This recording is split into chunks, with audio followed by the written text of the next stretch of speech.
Bien, en la clase de hoy vamos a explicar un tema bastante importante en la litigación oral y en el proceso penal, ¿no?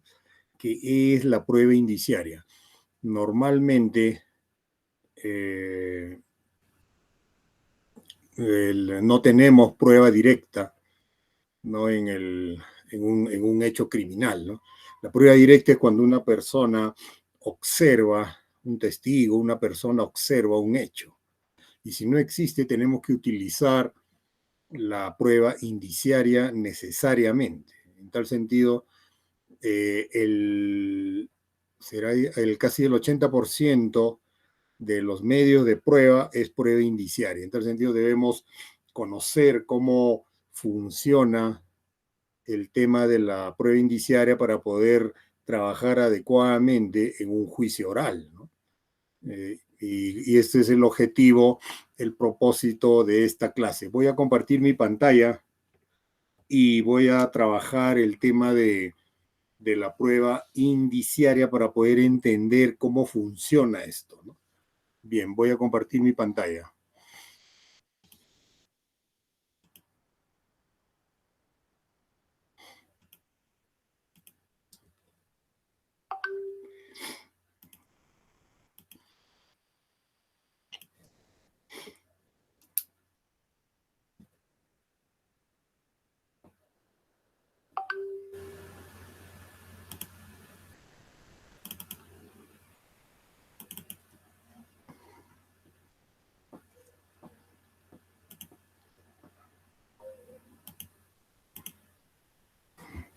Bien, entonces continuando con la clase, vamos a ver la prueba indiciaria y vamos a ver que la prueba indiciaria está dividido en varios elementos, ¿no? Elementos claves, ¿no? Para poder diferenciarlos, ¿no?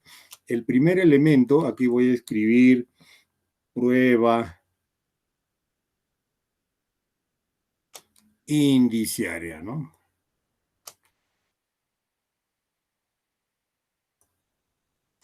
Van a disculpar, ¿no? La letra, recién estoy utilizando mi pizarra digital. Bien, entonces vamos a estudiar lo que es la prueba indiciaria. La prueba indiciaria está dividido en tres partes. La primera es el hecho base, ¿ya? La segunda es la inferencia.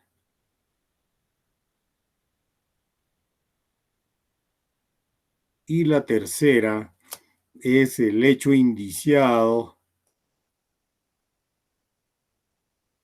¿no? Hecho indiciado o que otros a veces llaman conclusión, ¿no? Otros llaman conclusión. Ya, conclusión, ¿no? Bien, entonces estas son las partes de la prueba indiciaria, ¿no? El primero es el hecho indiciado, ¿no? El segundo, la inferencia, y el tercero, el hecho indiciado, ¿no? El primero es el hecho base, perdón, ¿no? El hecho base, ¿no? El hecho base, de escribir aquí una A y una B, ¿ya? La inferencia y el hecho indiciado o conclusión, ¿no? Entonces, ¿cuál es el hecho base? El hecho base es el hecho probado. Eso es lo que se tiene que probar, ¿no? Lo que está acá primero, ¿no? El hecho base. Ejemplos, por ejemplo, una huella, cualquier tipo de huella, ¿no? Huella dactilar, huella de neumático, huella de pisadas, que se encuentra en la escena del crimen, ¿no? Ahora también puede ser una firma falsificada, una huella dactilar en un documento, ¿no? Etcétera, etcétera. Diversos documentos encontrados, por ejemplo, en una municipalidad, en cualquier hecho o lugar de los hechos donde interviene la policía, ¿no? Interviene con la fiscalía, eso es hecho base, ¿no? Entonces, eso es el hecho base, ¿no? Este es lo fundamental, ¿no? Y normalmente este hecho base es el hecho probado, ¿no? Y este hecho base es el hecho probado, ¿no? En un juicio, ¿no? Cuando, perdón, en una sentencia, ¿no? Cuando en la sentencia dicen hecho probado, ¿qué es lo que está probado? El hecho base, ¿no? Entonces, este hecho base es la huella, puede ser, por ejemplo, ¿no? Documentos, vamos a colocar acá documentos, ¿no? Documentos. ¿Qué más puede ser? Por ejemplo, fotografías, ¿no? Fotografías. Entonces, lo que normalmente la fiscalía investiga conjuntamente bajo la fiscalía, ¿no? Controla la investigación policial. Se trata de acopiar huellas, documentos, fotografías, ¿no? Esa es la idea, ¿no? La esencia. ¿Qué es lo que hace la investigación preparatoria, ¿no? ¿Qué es lo que hace el fiscal conjuntamente con la policía? Buscar hechos bases, ¿no? Hechos bases para poder acreditar hechos, pero el hecho base en sí, por ejemplo, una huella encontrada en la escena del crimen, ¿no? No nos dice nada. No, una huella, lo recogen, vienen los peritos, lo recogen, no nos dice nada, ¿no? Un documento, ¿no? Un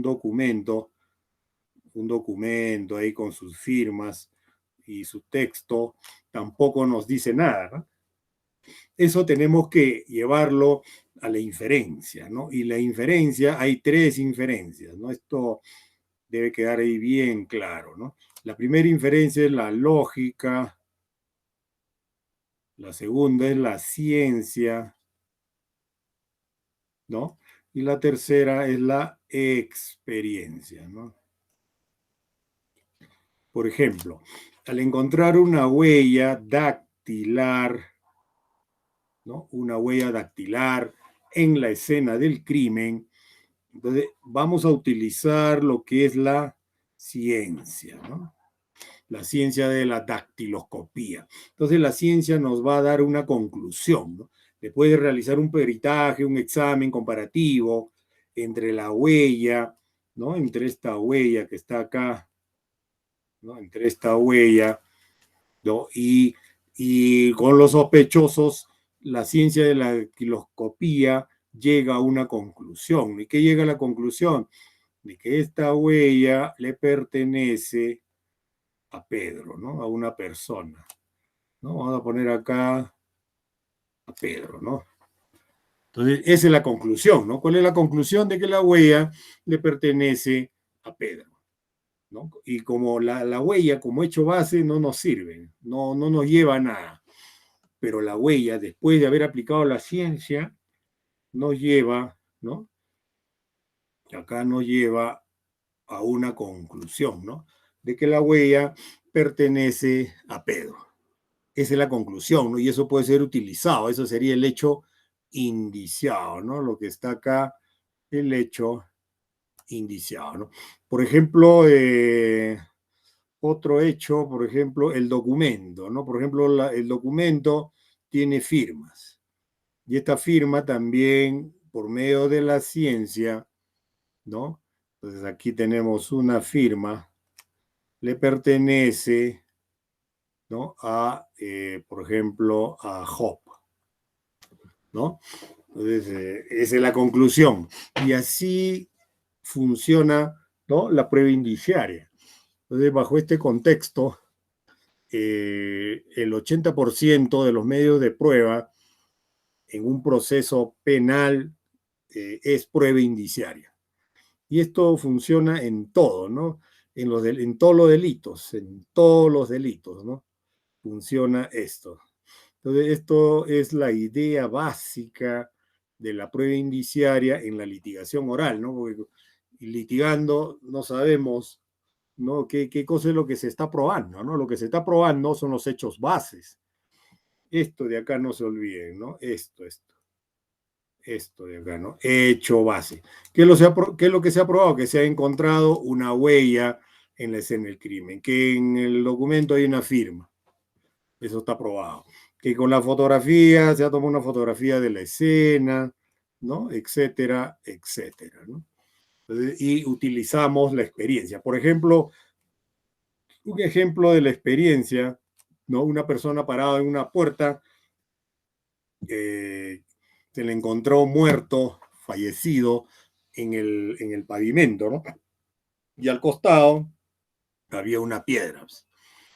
Y, y la experiencia que nos dice que esa piedra ha sido lanzado desde el quinto piso mientras la persona estaba abajo, ¿no? Lo lanzaron y por la gravedad cayó y le destrozó el cráneo, ¿no? Entonces, eso, ¿cuál es la inferencia que se está utilizando, no?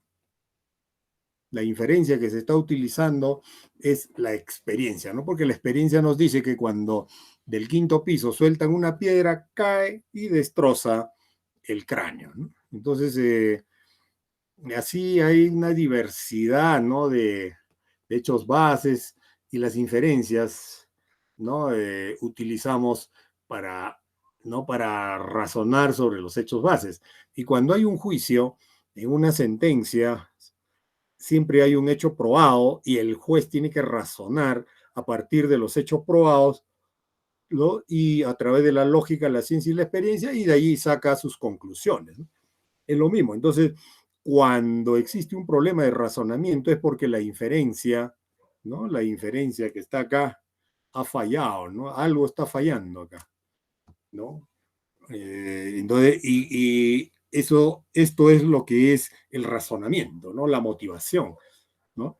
Entonces, si la motivación ha fallado es porque bien ha fallado, bien la lógica, bien la ciencia o bien la experiencia, ¿no? Algo ha fallado. Entonces, si tú como abogado ves de que alguna inferencia no está bien hecha o no lo ha hecho o lo ha hecho deficientemente, ¿no? O ni siquiera lo ha tomado en cuenta, entonces tu razonamiento, tu motivación tiene que basarse, ¿no? En la motivación de tu apelación o de tu casación, tiene que basarse, ¿no? En este bloque de aquí, ¿no? En este bloque, ¿no? Acá, ¿no? Aquí tiene que basarse, ¿no? ¿Ya?